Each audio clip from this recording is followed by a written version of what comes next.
at Munich International Film Festival. I'm Maria Sophie, and I'm really, really happy to present to you the next film. Well, this is also the German premiere of Ugly Cry, and it's by Emily Robinson. And I'm very, very happy to present to you that it's also in the Cinevision competition. And I'm give also a warm welcome to Emily, which had 2 films here before, but it's her first time here being in Munich, so give a warm applause.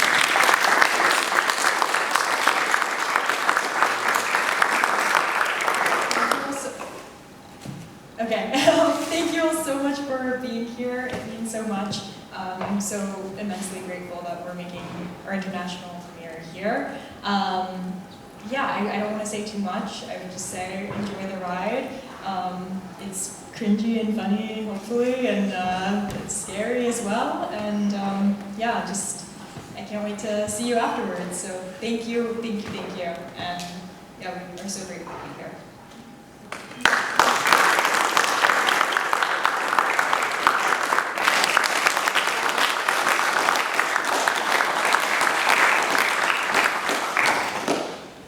So the Q&A sure is open for everybody, but I would like to ask a question. We talked a little bit outside about that. You're a director and also actress, and you're almost present in every scene. What were the challenges for doing that? It's difficult wearing a lot of hats because you're pulled in a bunch of different places, but I was really lucky that the producing team that I worked with before, and so we sort of had like a creative shorthand, and so we just really spent a lot of time in prep coming up with systems to try to make sure that nothing sort of fell by the wayside. Basically what it looked like is every day I would show up like 2 hours early, and I would kind of do what I needed to do for acting work to kind of get into character and remember what scenes we were doing and prepare. And then during the night before every day of production, I would call one of my producers who would be on monitor because I often, I would be in the scene, and so I couldn't watch, and as much as I could, I would watch playback, but sometimes we just didn't have time for that. So I would brief my producer on our shot list and the intentions for each of the characters and the arcs that we needed, and sort of the production design notes and all department head notes for each scene that we were filming the next day. So she would be on monitor kind of watching for me and keeping an eye out for any things I had flagged. And then I'd be running around, and luckily like our crew was very kind and amenable, so sometimes we would do production meetings from the hair and makeup room. I tried to keep my hair and makeup to a minimum as much as I could, except for there were prosthetics involved, and when it was part of the plot, just to save time. So it was a lot of like trying to be strategic with where time was placed and communicating a lot and planning in advance, and then also like being open to discoveries. I think that was the one thing that was really surprising and fun about acting in it, is because we were, a very indie movie.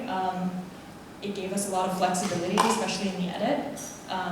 We always had some videos and social media, that was always a part of the film, but my editor and I did play around with like a few of the videos, and most of them didn't make it, but sometimes between edit sessions I would like go home and film things as Delaney, and you're like, okay, what if this was here instead, or what if that? And most of that didn't make it, but like the one that did is when Delaney is sort of imagining herself as the boy who's explaining how to cry video, and she sees her boyfriend with Maya. Like that video was filmed when we were technically in the edit. So there was some room for play and discovery because I was acting in it as well. It was really kind of fun.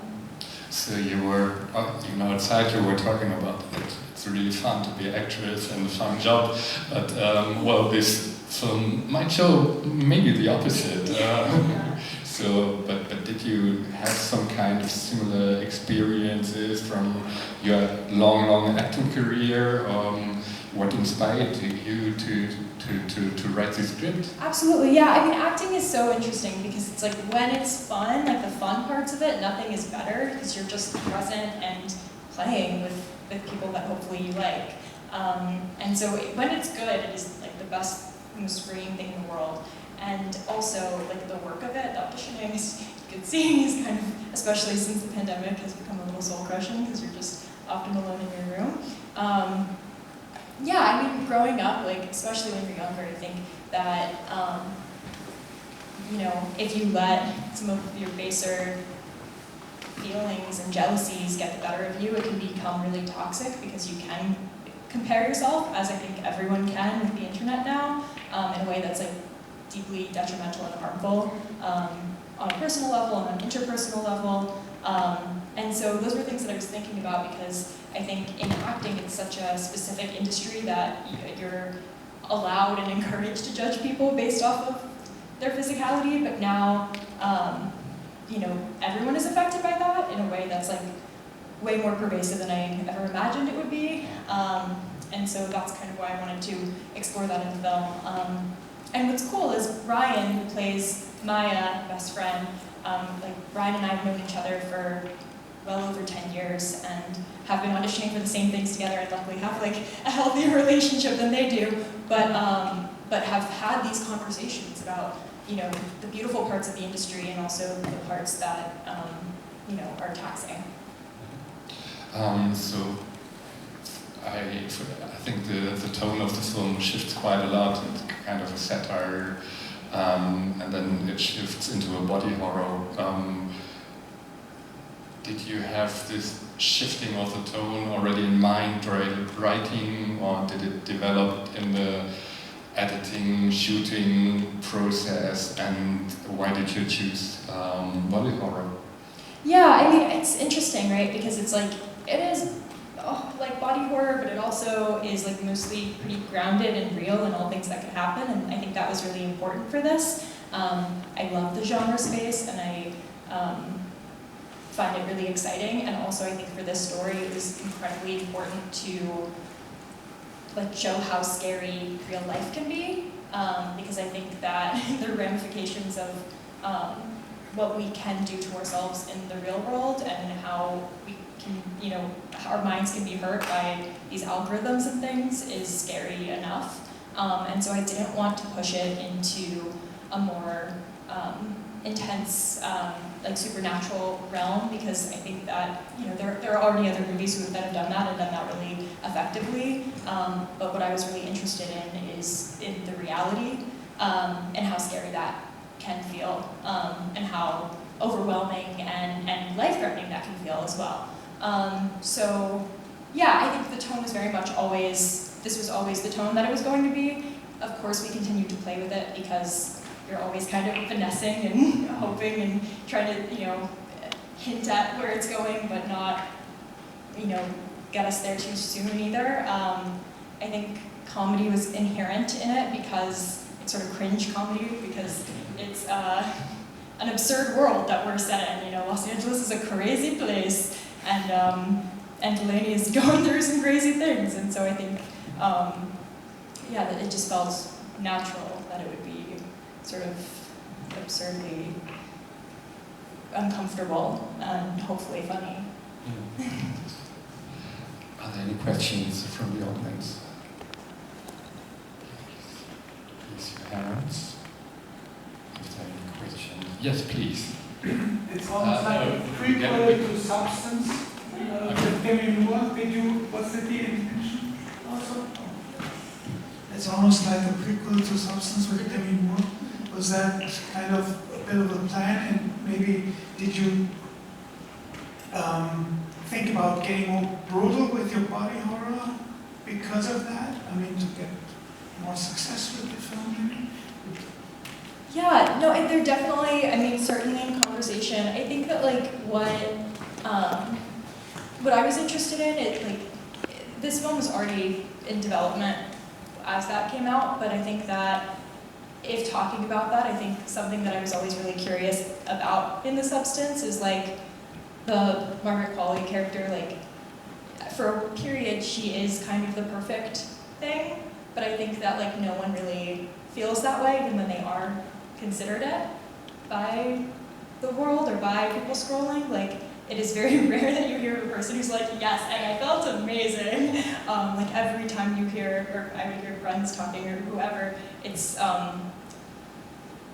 whether it's imposter syndrome or insecurity, body insecurity or something, there's always like an internal judgment that comes even when you were viewed as the ideal, and that was something that felt like it hadn't really been explored in The Substance or elsewhere, and so that was sort of the insecurity that I wanted to explore, because she's trying to become what someone is saying is perfect, but this idea of perfection is a moving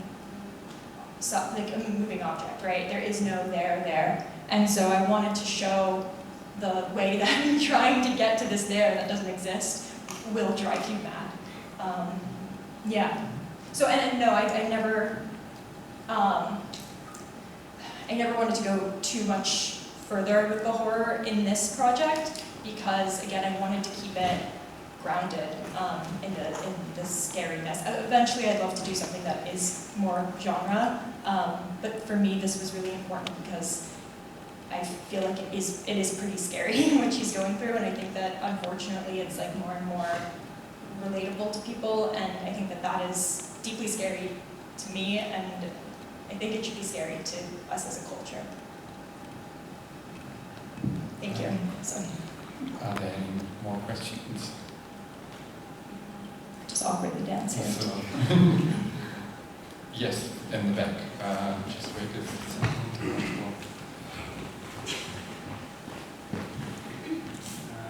Hello. Sorry for my bad English. Can you set all your ideas in this movie, what you will, or have you limited from your idea?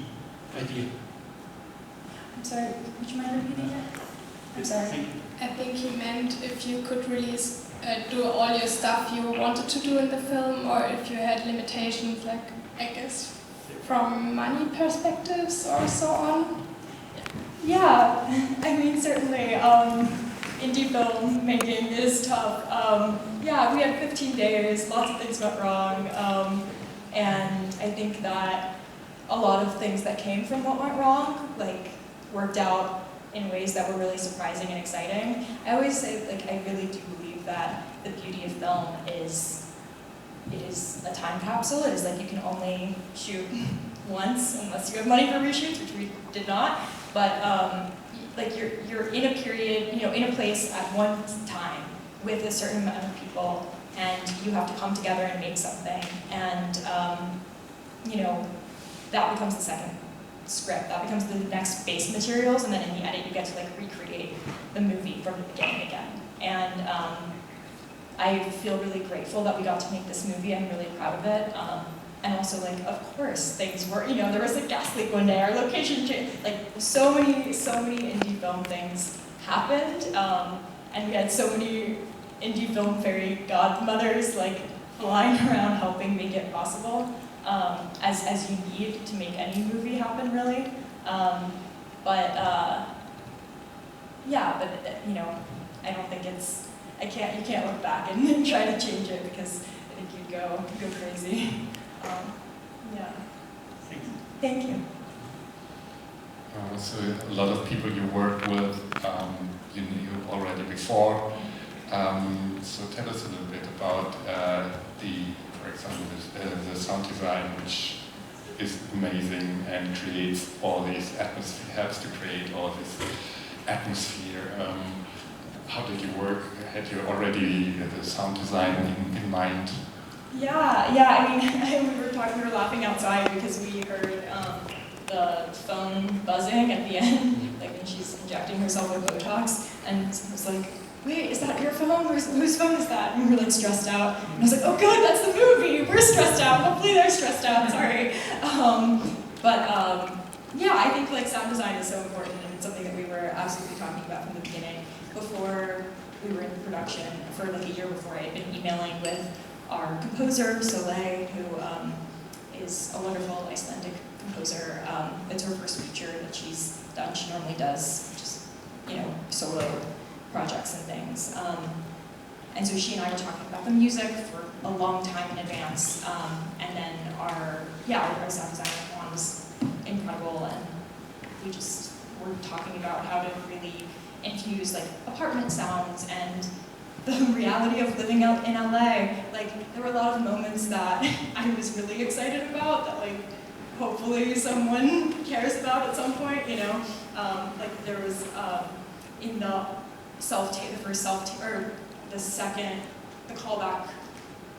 the Zoom audition where she's on with like the producer who coughs. In that scene, there's like a truck sound, like a garbage truck, like beeping. And I was like, we need a garbage truck. It needs to be really annoying. There's always a garbage truck when I'm on Zoom. And so there were like silly things like that just felt like so specific and important and like humorous, but also real. And so it was all trying to think about like, how can we make this, how can we really like put people in her shoes in a way that's, you know, both funny and also anxiety-inducing. Yeah. And for the production, was it easier to get funding when you have also already detailed ideas as a director and as a writer, or as an actress in union? Yeah, I mean, yes and no. I think like funding is always so hard. It was getting like the biggest, we had a bunch of different producers who ultimately financed the film, but the producers who financed it, the biggest chunk, are this company called Neon Heart, and they work specifically with like first and second time female filmmakers, and yeah, they were very much like, we need to, you know, create like all these long documents that luckily, most of which I already had made, one thing they specifically wanted made, but yeah, I think that like, because they are a production company trying to like find female directors that like want to be a director for their life, they spend a lot of time really trying to see, have you thought about this? How can you execute this? And you know, what does that look like? So I think it was definitely helpful for that. I think some of the other producers kind of trusted the other producers that told them, like, oh, don't worry, it's gonna be like, believe us, it'll be good. But at that company, definitely, it was important to have all the prep materials for them to like have belief in the film. Yeah. There will be time for our last question. Yes, please. It's better with the microphone, it's difficult to hear.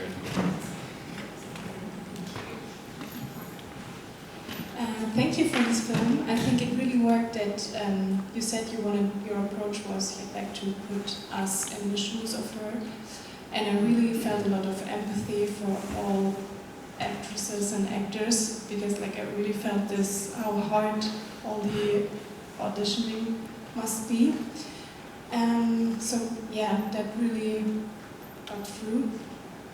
And one thing I found a bit like confusing, so it might be interesting for you, because it is affecting the story, was when the doctor injected like the Botox and you decided to cut it in a way where we could see that it's a fake needle, which is like, of course, a thing when you have no money and you're like, of course.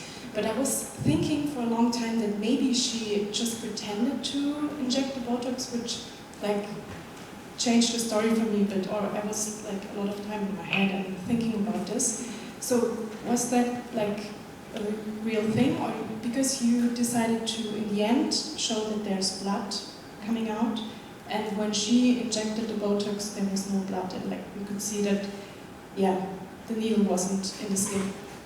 Yeah. To be honest, there's some VFX that is being changed on this DCP.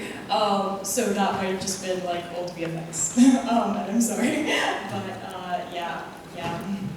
That's not a very fun answer, but yeah, the DCP is like, there are a few shots that are changing, and that is one of them, so.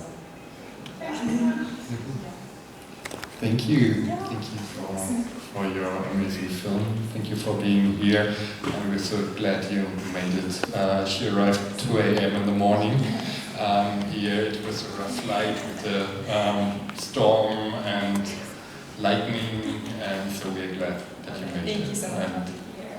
And you made it to the rafting of Filmfest Munich, so that's the most important thing. Thank you all for coming. So have a good time in Munich, and all the best for your film. Thank you. Thank you.